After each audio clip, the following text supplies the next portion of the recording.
President Biden and former President Trump are set to take the stage in tomorrow night's first presidential debate. Each has been using his time differently to prepare, and this debate will be set up differently than those in the past. Our political reporter Justin Gick explains. Every 4 years, many Americans tune in to watch the 3 presidential debates in the fall. However, this election year is different as there are only 2 debates airing on separate major news networks. The first will be Thursday, while the next one is not until September. Prior to the debate, President Biden and former President Trump agreed to new rules that will be implemented, one of them being no live studio audience. Presidential historian Rick Collins says there's only been one other time that has happened. He says you have to go all the way back to 1960 when John F. Kennedy ran against Richard Nixon. There were 4 debates then, and each was only an hour long. Since then, they've always been 90 minutes, but back then it was only an hour.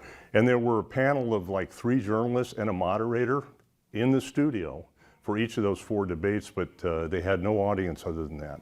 Collins says after the 1960 debate, presidential debates stopped for 16 years until 1976. He says at that time, audiences were allowed and have been in place ever since. Audiences could make some noise at the beginning and at the end of the debate.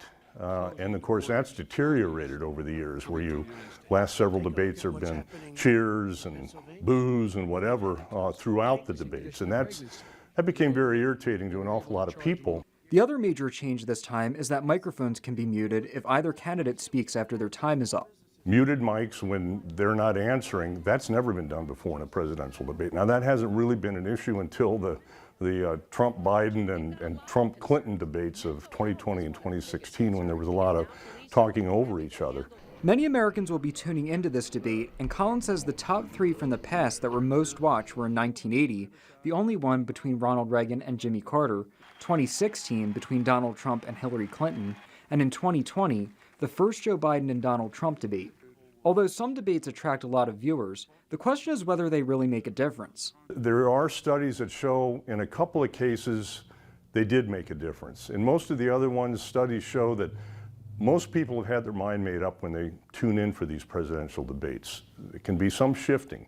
As far as what to expect on the performances from Trump and Biden on Thursday, Collins says you never know what might happen. He says both men know what is on the line. Collins says the presidential debates are when voters have the chance to see the candidates on their own and how they interact with each other.